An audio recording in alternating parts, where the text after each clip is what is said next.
A low rumble shakes the ground, followed by the thumping of enormous feet and the cracking of branches as something massive moves through the trees. A small head emerges through the foliage. It moves out over the water.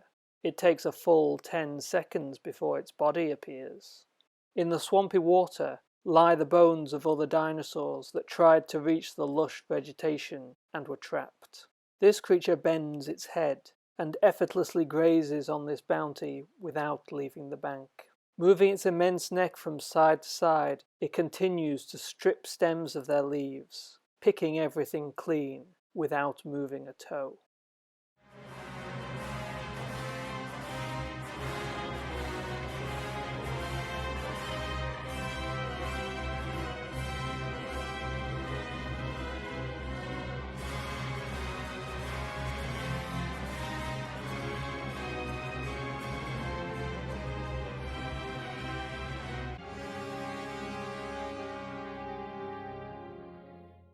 Welcome to this dinosaur profile on Diplodocus. Diplodocus, or Diplodocus, either is acceptable, is one of the most recognizable dinosaurs, and is also the dinosaur that most people have seen in person. Despite other dinosaurs claiming the longest land animal title, this dinosaur has been impressing people with the size of these extinct animals for over a century. The story of Diplodocus begins in 1877, during the Bone Wars between Othniel Charles Marsh and Edward Drinker Cope. I will not be mentioning these knuckleheads in the next dinosaur profile video, I swear. A few vertebrae were found by Benjamin Mudge and Samuel Wendell Wilston, near Canyon City in Colorado. They were geologist and paleontologist respectively, and sent their find to Marsh. In 1878, Marsh described the bones and named the animal Diplodocus longus. Diplodocus means double beam, from the shape of the chevron bones on the underside of the tail vertebrae. The longus simply means long. More Diplodocus bones would be found in Colorado, Utah, Montana, and Wyoming from the Morrison Formation. In 1884, Marsh also described D. lacustris, or of the lake, found by Arthur Lakes. They were just the snout and the upper jaw, and, unsurprisingly for Marsh, it was not a new species. Later investigations by Gilmore, trying to clear up Marsh's work, indicated that it was a juvenile Diplodocus longus, but the consensus now is they belong to a Camarasaurus. That's not the only problem. Barosaurus was a long diplodocid in the same area. Many individual limb bones have been automatically ascribed to Diplodocus when they actually belong to Barosaurus. In 1898, a bone bed was discovered near Medicine Bow in Wyoming. Andrew Carnegie, the industrialist and philanthropist, financed an expedition to excavate the Albany County site. John Bell Hatcher was put in charge of the operation, and in 1901 described the mostly complete skeleton as Diplodocus carnegii, named after Carnegie, who not only paid for the excavation, but also paid for multiple casts to be created. This was the famous Diplodocus Dippy. In 1979, vertebrae, pelvis, and ribs were discovered by a group of hikers in New Mexico. In 1991, David Gillette described the animal, calling it Seismosaurus halley. He chose earth-shaking lizard shortly after realizing he had found a new genus, but was conflicted about the species name. He thought about naming it after the person who discovered it, which is very common, but there were 4 in the group. He decided to name it after James and Ruth Hall, an inspirational couple to Gillette who owned the nearby Ghost Ranch fossil bed. The name was changed to Seismosaurus hallorum, as the plural of halls. George Olszewski noticed the mistake as Gillette was naming it for both of them. See, this sort of thing is complicated even to paleontologists.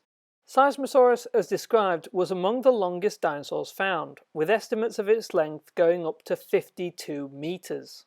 If this held, it would still be a contender, but it didn't. Gillette had misidentified the vertebra. What he thought were the 20th to 27th vertebrae were in fact the 12th to 19th vertebrae, which brought the size down to around Supersaurus size. The great name of Seismosaurus would also be lost, as in 2006 it was officially renamed to Diplodocus hallorum, there being too many similarities for it to be its own genus. Then people started looking at D. longus again. The vertebrae that Marsh identified were very similar to those of D. hallorum, and some have stated that they are the same.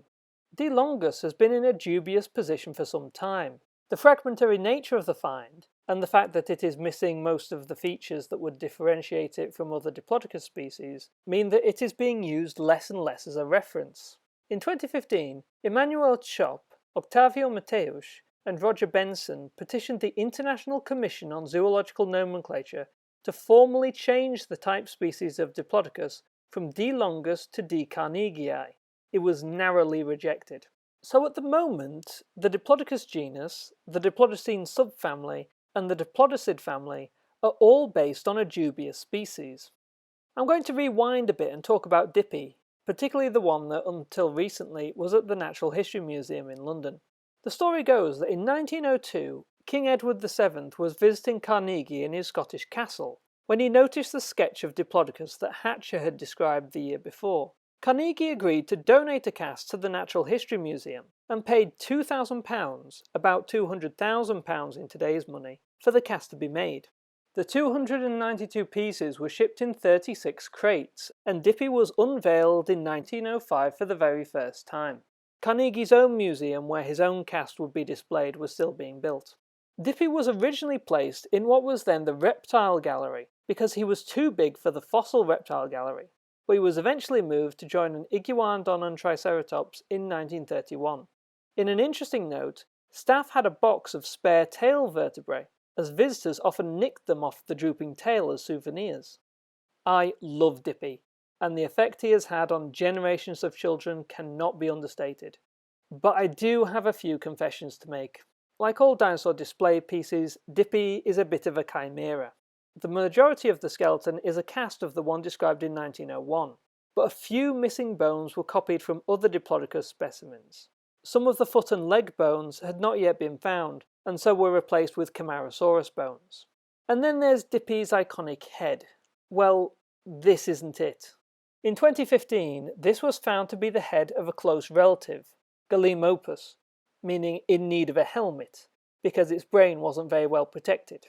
Skulls of other Diplodocids have been found, but a definitive Diplodocus skull has not. So later when I talk about Diplodocus's skull, that needs an asterisk. But in the early 20th century, Dippy was a sensation. No animal this big had ever been displayed. Soon, Carnegie donated casts all over the place. Berlin, Paris, Vienna, Bologna, St. Petersburg, La Plata, Madrid, Mexico City, and Munich. There were also fiberglass and polyester casts in Vernal in Utah and outside the Carnegie Museum in Pittsburgh. Because of this, Dippy has been seen in person by more people than any other dinosaur. Standing Dippy upright was slightly controversial, as some believed that Diplodocus would have crawled around on its belly like a lizard. Eventually, in the 1930s, scientists realized that because of its body shape, if Diplodocus had walked like that, it would have needed a trench to fit its belly. During the Second World War, Dippy was disassembled and moved into the basement to protect it from bomb damage. In 1979, Dippy finally made his big move, slowly and carefully, into Hintsey Hall, originally joined by the Triceratops. It was the third exhibit in the hall, replacing George the African elephant, which had been a fixture for 72 years, which had itself replaced a sperm whale skeleton which had been there for 12 years. Over the years, Dippy has been tweaked as more information about Diplodocus has come to light. In 1993, the Triceratops was moved to the dinosaur room, and work began on Dippy's tail. Fossilized tracks showed that sauropods did not drag their tails along the ground, but held them in the air. As work began on making the new tail, it was replaced with a cardboard one. The new tail was installed and sailed majestically over all who visited, until 2017 when Dippy was taken down to tour the UK, continuing to be the most viewed dinosaur in the world. If you want to know where Dippy is right now, you can follow the link in the description. If the link is dead, he's back at the Natural History Museum. He was replaced after 38 years by Hope the blue whale, suspended from the ceiling. There are plans about what will happen to Dippy when he comes back to London, but with how furious people were with his removal, I'll wait and see what happens. Okay, Diplodocus and size. Dippy, the most complete specimen, was just over 21 metres long, but Diplodocus carnegii could have reached 24 metres long, and D. hallorum was revised down from its 52 metres to 32 metres long. Even with this reduction, these were very large animals. When they were first discovered, many people thought they had to be aquatic. No animal that big could possibly walk, but walk they did. Sauropods went around chomping down on horsetails, cycads, ginkgos, conifers, and ferns, none of which are particularly nutritious. Again, many scientists thought that this could not possibly be. When the dinosaur renaissance was getting going and people were waking up to the fact that many dinosaurs were warm-blooded, sauropods were the poster children for the cold-blooded camp. The argument was that these animals would have to constantly eat and do nothing else to maintain a warm-blooded metabolism. Kenneth Carpenter might have the answer. He looked at modern large herbivores, elephants, hippopotamus, giraffes, and rhinoceros, and they also live in areas with low nutrient food. Being large means you have a longer gut and get more out of the food that you eat. Tests have been done with fake sauropod guts, and as they let the plants stew and ferment, they get a huge amount of nutrients out of it. Ironically, it seems that the poor food made the sauropods big. Next we'll look at the head. I know, it's not definitively a Diplodocus head, but it's what we've got. All Diplodocene heads were small. They were just there for the eyes, ears, nose, mouth, and brain about the size of a fist, to place as little weight on the neck as possible. The teeth of Diplodocids were peg-like and showed wear on the insides. This suggests that Diplodocus closed its mouth over a plant and pulled back. The stem would slide between the teeth while the leaves would be stripped off and swallowed. Biomechanical modelling shows that snipping was also possible, but bark stripping was not. Being an archosaur, the teeth were continually replaced. Each tooth lasted for less than 35 days before wearing down and being replaced. At any one time, a Diplodocus had about 5 teeth developing in each socket. There was no chewing. The teeth collected the food into the mouth and it was swallowed. The pulping was carried out by gastroliths, stones that the animal swallowed. Like modern birds, these helped grind the food without the need for chewing. The scleral rings around the eyes show that Diplodocus had good low-light vision, able to browse at dawn and dusk, and maybe resting through the hottest parts of the day. The nasal openings in the skull were in the top of the head. Some have argued that this is where the nostrils were. This would be really unusual, and has led some to think that this was an adaptation for eating underwater plants, submerging its snout while still able to breathe. It's more likely that there was soft tissue that connected these openings in the skull to fleshy nostrils at the front of the snout. This idea has been pushed to extremes, with suggestions that Diplodocus might have had a short trunk like an elephant. However, animals with trunks have a large facial nerve for controlling the muscles, while Diplodocus had a small facial nerve, so no trunk. Just little fleshy nostrils on the front of the snout. The neck is a particularly interesting feature. It was about 8 meters long, containing 15 vertebrae. Although not the longest dinosaur neck, and far from having the most neck vertebrae in the animal kingdom, some elasmosaurs had over 70, it was still impressive, and used all 3 sauropod neck lengthening options to achieve it. Option 1. Have more vertebrae. Diplodocus had a baseline of about 10 vertebrae, inherited from the prosauropods. All mammals, mice, humans, giraffes, only have 7. Option 2. Have longer vertebrae. Most of the vertebrae were longer than they were tall. This is why giraffes have long necks with the same number of bones as we do. And option 3. Borrow vertebrae from the back. This happened with many sauropods, and one stegosaur. The vertebrae look almost identical, but the real tell is less vertebrae in the back. There are about 5 fewer thoracic vertebrae in Diplodocus than prosauropods. They had been shunted forwards into that neck. Having a long neck, however, makes breathing difficult. A lot of air would stay in the trachea on every inhale, and never reach the lungs. For a mammal or reptile, this would be a problem. Gas exchange only happens in between inhale and exhale with the air that reaches the alveoli. There is also the problem of lung capacity. Diplodocus is a relative of birds, though. There are numerous pits in the bones, revealing that Diplodocus had a system of air sacs. These would work like bellows, drawing in air and expelling it. This increases how much Diplodocus could inhale in one breath. They also constantly pass air through the lungs, allowing for gas exchange to take place constantly. It is a highly efficient breathing system. Breathing sorted. How about flexibility? Well, the jury is still out on that. Looking just at the bones, it looks as though Diplodocus could not raise its head higher than its back, about 4 meters off the ground. This dismissed the old idea of Diplodocus snaking its head up to feed from the treetops. It fit with the body of Diplodocus, with its front legs shorter than its hind legs, pointing its body towards the ground. While precise measurements are debatable because Diplodocus had floating scapulae, there was a downward angle of the back that the neck projected from. The problem in calculating Diplodocus's neck flexibility is the cartilage, which can increase the flexibility of the neck and even affect its shape. There was research carried out in 2009 that proposed a more upright position of Diplodocus's neck.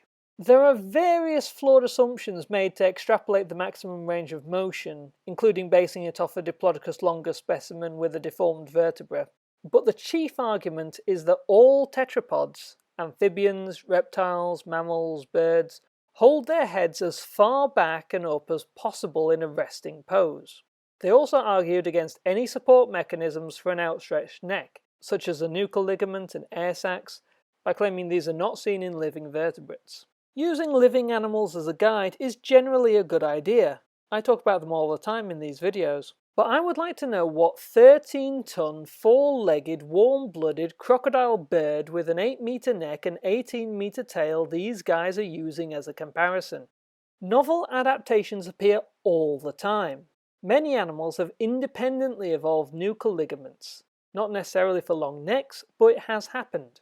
The tail was held straight outward, and the centre of mass was around the hips, where there are large neural spines, which may have been attachment points for ligaments to help support the neck and tail, allowing one to counterbalance the other. And there are gaps in the neck for air sacs, some of which may have separated from the main respiratory system and become a lightweight form of support. A 2013 study looked at Diplodocene skulls and the inner ear. This revealed that Diplodocus habitually held its head pointing slightly downward. In this position, the neck attachment points back horizontally. So, despite disagreements in neck flexibility, Diplodocus probably held its neck out straight while casually feeding on ferns, horsetail, cycads, and other low-growing plants. Feeding this way would avoid competition with other sauropods. The long neck sweeping back and forth would have widened Diplodocus's feeding envelope, the area covered by the mouth, without moving. It would have also helped the animal access food in between trees and over marshy ground that other large herbivores couldn't reach. More recent models have Diplodocus's maximum feeding height at between 5.5 and just over 7 meters high, but it could have reached even higher by rearing onto its hind legs. Models have shown that this is possible, with its centre of mass so close to the hips and using its tail as a support. This would allow it to feed at a height of 11 meters, though still stripping leaves off branches. This would create problems for the heart, however. And now I have to get into the nitty-gritty of sauropod fainting. Yes, this is a thing. The argument goes that with an elevated head, the heart would not be able to produce the necessary pressure for a good flow of blood to the head. This would starve the brain of oxygen and lead to fainting. And a heart with the strength needed to produce this pressure would make up 1/10 of the animal's body weight. Indeed, this is another argument against the upright neck pose idea, but not one I can get behind. There are two interesting theories. One is that the blood vessels operated like a siphon, with low blood pressure in the veins helping draw up blood into the arteries. The problem with this is that the brain would still have a relatively low blood pressure. Another idea is that throughout the neck there were bands of muscle that would contract, acting like auxiliary hearts. Although often dismissed as having no analogue in modern vertebrates, even in humans, our veins rely on contraction of the leg muscles to help drive the blood through the veins back up to the heart. Another interesting idea was proposed by David Pearson in 2009.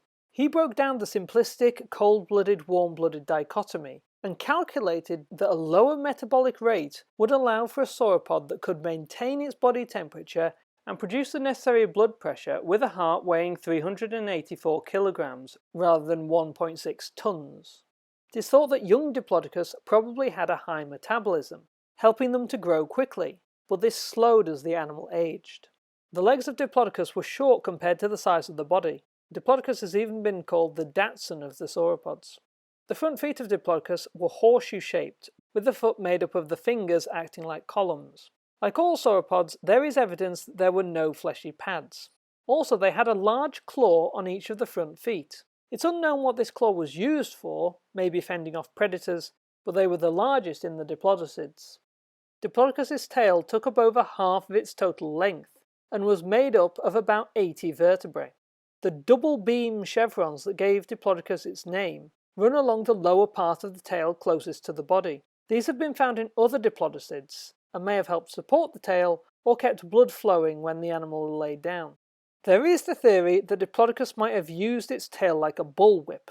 With such a long tail, a 90-degree swish would move the tip 30 meters. In fact, just flicking their tails may have generated a sonic boom as the tip broke the sound barrier, generating over 200 decibels. With something this size, it would have sounded more like a cannon than a whip crack. This is louder than a grenade going off in your face.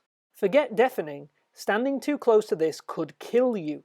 The purpose of doing this may have been to dissuade attackers, but the authors of this research claimed it was for mating displays, noting that fractures and remodeling of the tails, the only physical evidence of this behaviour, can be seen in about half of the specimens studied, presumably the male half. The bullwhip idea is, as with all things Diplodocus, complicated. In 1997, calculations that diplodocids could flick their tails like this were heavily criticised, mainly for thinking in terms of mechanics rather than biology.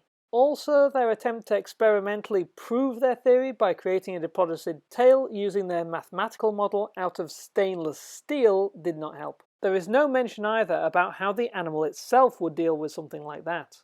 It would probably deafen itself at least. There is still the idea that these long tails may have been used as weapons. Komodo dragons have been seen flicking their tails at rivals and causing injuries. A Diplodocus tail, though, would move so fast at the tip that any impact would injure the target, but also the tail. Several vertebrae would shatter. Hardly worth it. Anyway, a large Diplodocus would have been dangerous enough without bringing supersonic weaponry into the mix. While no Diplodocene eggs have been found, evidence from other sauropods indicate that they probably laid them in shallow pits covered with vegetation. They would lie there for 65 to 82 days before hatching. All the evidence points towards sauropods being herd animals, but there were two different types of herds. Diplodocids seem to form segregated herds, where all the animals were of a similar age. This means they would receive little care after hatching. One of the advantages of this is that young animals would be able to forage together. Diplodocus juveniles seem to eat differently to the adults, probably eating more nutritious food to maintain their higher metabolism, reaching sexual maturity in just over 10 years. Other diplodocids reach this point in their early 20s. Once they reached this stage, they kept growing, but at a slower rate. About appearance. In 1992, in Wyoming, a sauropod, either Diplodocus or Barosaurus, was found with several skin impressions preserved. All showed a scaly, pebbly skin, but something else at the tail. Near the tip was a patch of preserved skin, with a line of keratin spines. The exact appearance and how far they went is unknown, but many think it represents a line of small spines that extended all the way down the back and neck. This appearance was popularised in 1999 by Walking with Dinosaurs, which ran an episode featuring Diplodocus, although the less said about the ovipositor the better. It's only a guess. Diplodocus is found in the Morrison Formation, in layers that are dated between 154 to 152 million years ago. The area was largely semi-arid, with pronounced wet and dry seasons. Much of the food that Diplodocus fed on would have occurred around the floodplains and areas bordering rivers and swampy lowlands. Diplodocus carnegii and halorum lived at the same time and maybe in the same area. They shared the environment with the ornithopods Nanosaurus, Dryosaurus, and Camptosaurus, and with the thyreophorans Gargoyleosaurus and Stegosaurus. There were other Diplodocenes around, the long Barosaurus and the large Supersaurus. Both had longer necks than Diplodocus, but could not hold a candle to that tail. There were also sauropods that Diplodocus did not compete with, the Diplodocid Apatosaurus, the high browser Camarasaurus, and the really high browser Brachiosaurus. Most of the theropods were nothing to adult Diplodocus. Ornitholestes, Silurus, Stoxosaurus, Tanicolagrius, and Marsiosaurus were all tiny compared to these animals. The larger predators, Ceratosaurus and Torvosaurus, may have been more of a threat, but they stayed close to the trees and waterways. The hunter on the fern savanna was Allosaurus, and the possible Allosaurus Saurophaganax. While Allosaurus teeth marks have been found on Diplodocus bones, it is still debatable whether one of these could take down a Diplodocus. But if group behaviour was a thing, Diplodocus would have been a prime target. Not the biggest, but certainly impressive, Diplodocus pushed the bounds of imagination in the early days of dinosaur discovery, and continues to inspire today. A true Jurassic icon. Thank you for watching. If you like this video, show your opinion with a thumbs up and share it with others.